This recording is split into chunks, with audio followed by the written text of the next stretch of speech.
So, Luke, there's lots of different advice out there on how to grow a construction business. And the one we've heard more than once is just focus on growing revenue. Just focus on that big number, make it bigger. And I think what we've seen is that that doesn't always result in a more profitable company. So can you tell me a little bit about how you've seen that advice play out in construction companies that you've worked with?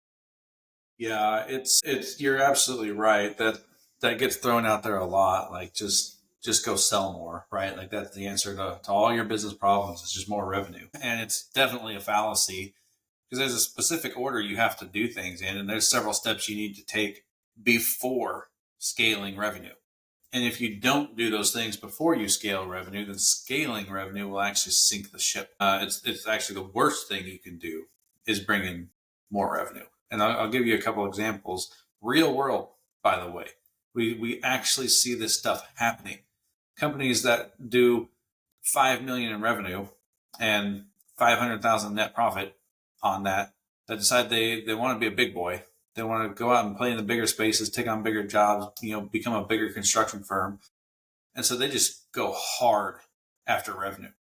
And they take on large jobs that are way bigger dollar values than they've ever done before.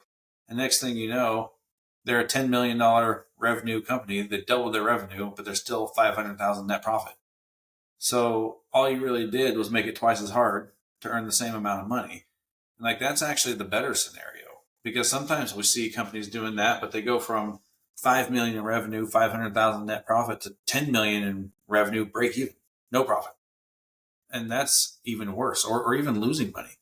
So you have to do it in the right order. You have to build a company where you've got really good systems, processes, and controls in place to ensure that the work you're bringing in is profitable, that it meets your standards, it meets your requirements, it meets your profitability targets.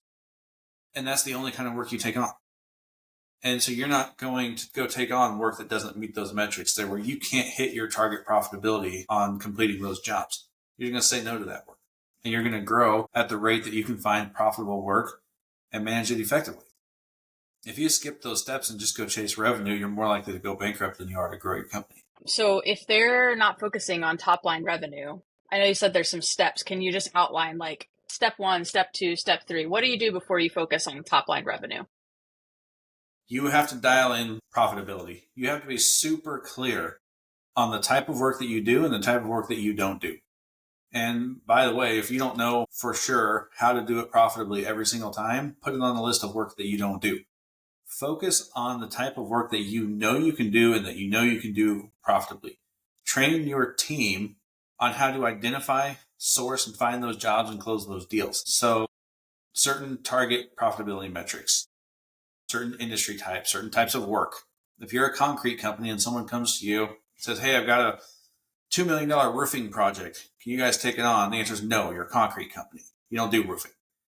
Stay in your lane, do what you do well, and don't branch out into other areas beyond your expertise until you're ready to expand.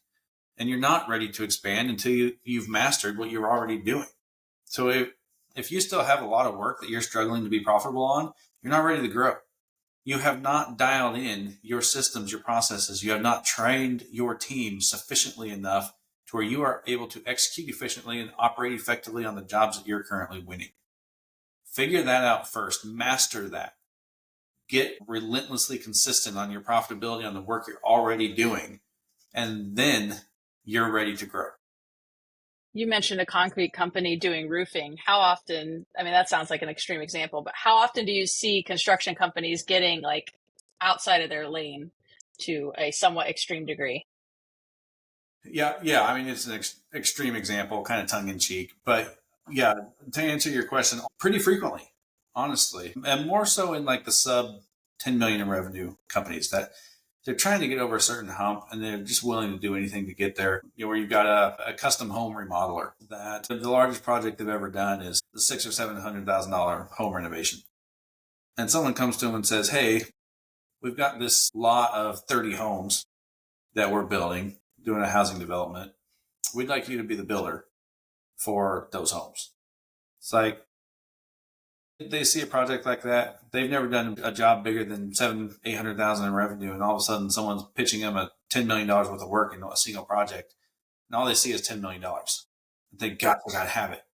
Well, they've never managed building 30 houses, right? It's a completely different type of work. Managing a project like that, the team you have to have in place, the processes, the systems to make sure you're profitable on work like that.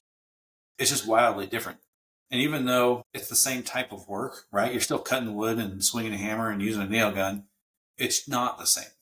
It's a completely different type of project to manage from a profitability standpoint. And if you've only ever done large home remodels, then taking on a 30 house build project is probably not for you.